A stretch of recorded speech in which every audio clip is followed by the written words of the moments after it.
তো শুভ সকাল, কেমন আছে? আজকে অক্ষয় তৃতীয়া, আর আজকে আমি চলে যাচ্ছি আমার দিদিভাইয়ের বাড়িতে, কারণ ওদের আজকে গৃহপ্রবেশ। তো আজকের দিনে তো সব কিছু শুভ কাজ হয়, সে তো জানেন, তাই তো? তা আমি চলে এলাম আমাদের বাজারে। আর এই এটা দেখে বুঝতে পারছেন, এটা হচ্ছে আমাদের হরিদাসপুরের রাস্তাতে অনেক বড় কলেজ হচ্ছে, কিন্তু কী কলেজ হচ্ছে এখনও পর্যন্ত জানতে পারলাম না। তো এসে হরিদাসপুরে আসতে কিছু সময় পরে বাস পেয়ে গেলাম। তো বাসে উঠে চলে এলাম আমাদের একদম নিয়ার বাই স্টপেজ, কি সবথেকে বড় স্টপেজ, রাধামণি। তো ওখানে আমার একটা পুরনো দাদু ভাইয়ের সাথে দেখা হয়েছিল যখন আমি কলেজ লাইফে যেতাম। তো বাস স্ট্যান্ডের দাদু, যিনি হচ্ছে বাসের খাতা সারি। তো কথা বলতে বলতে একদম চলে এলাম চৈতন্যপুরে, একদম কয়েকটা স্টপেজ মানে আগে তোমার শিব মন্দির, হ্যাঁ ওই স্টপেজ। তো ওইখানে এসে দেখতে নামার পরে স্টপেজে খুব পরিমাণে বৃষ্টি হচ্ছে। তো দিদিভাইকে ফোন করলাম, তো ওখান থেকে আমাকে নিয়ে গিয়েছে, কারণ এত বৃষ্টি হয়েছে বাকিদের দেখাতে পারলাম না, ইতিহাস হয়ে গেল। তো আমার প্রচুর পরিমাণে খিদে পাচ্ছিলো। তো আমার দিদিভাই তো জানে আমার খিদে পেলে আমি কোনো থামবার নয়। তো আমার দিদিভাই বলছে, তুই বস বস। আর বৃষ্টিও পড়ছে খুব পরিমাণে, খাওয়া দাওয়াও চলছে তার সাথে। তো আজকে আমাদের দিদিভাইদের যে নিরাম রান্নাগুলো হয়েছিল না, খুব খুব সুন্দর হয়েছিল। শাক ছিল, মিক্স ভেজ ছিল, আর দই, পাঁপড়, মিষ্টি, আরও কত সুন্দর। আর সবথেকে স্পেশাল কী ছিলেন জানেন? ওই শাক, ওই তরকারি, মানে সবজিটা এত ভালো লেগেছে যে বলার বাইরে।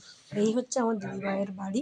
তো দিদিভাইদের অনেক আগে থেকেই বাড়ি হয়ে যাওয়ার কথা ছিল। অ্যাকচুয়ালি দিদিভাইদের এখানে বাড়ি করার কোনো রকম প্ল্যান ছিল না। তো দিদিভাইদের অন্য জায়গায় কিনে বাড়ি করার কথা ছিল। তো সেহেতু একটু লেট হয়ে গিয়েছে। তো এখন আর কোনো করার নেই, সেখানে সেই জায়গাটা না দেওয়ার কারণে।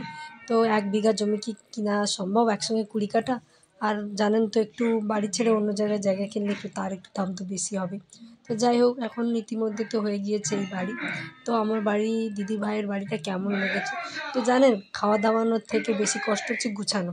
যখন সব কিছু কমপ্লিট হয়ে যাওয়ার পরে যখন গুছানো হয় না, সেটা সবথেকে মানে তো দিদিভাইয়েরা সব গুছাচ্ছে, আর আমি একটু ভিডিও বানাচ্ছি। আর আমার দিদিভাই বলছে, ও ভিডিও বানাচ্ছিস? আমি বললাম, হ্যাঁ, আমার তো ব্লগ করতে হয়, তো জানিস। তো আমার বড়দিভাই, ইনি হচ্ছে আমার বড়দিভাই, গুছানোর নাম নেই, শুধু খাওয়া দাওয়ায় ব্যস্ত। তো গুছাগুছির পরে একদম সন্ধ্যা হয়ে গিয়েছে। তো এত তেলা জিনিস খাওয়ার পরে আর কি ভালো লাগে?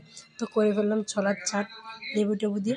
খাওয়া দাওয়ার পরে রাতে দিদিভাই বলল, ওদের এখানে কি কোথায় ওজনাদের ব্যক্তিগত বাড়িতে কালী পূজা হচ্ছিলো, তো ওদের আজকে ফাংশন হচ্ছে। তো কিছুটা বাড়ি যাওয়ার পরে ওই কোথায় হবে ওইটা, আমার হচ্ছে ওই স্কুল মোড়ের একটু এদিকে। তো ওইখানে ফাংশন দেখলাম। তো ফাংশন দেখার পরে একটু সময় ছিলাম, কারণ যেহেতু বৃষ্টি পড়েছিল না, খুব ঠান্ডা হাওয়া দিচ্ছিল। তো ঠান্ডা লেগে যাওয়ার কারণ, আর গাড়িতে আসার কারণে শরীরটা আরও একটু খারাপ। তো কেমন হয়েছে মিনি ব্লগ আর ফাংশনটাও কেমন হচ্ছে কমেন্ট করে বলবেন। তো টাটা আজকের মতো।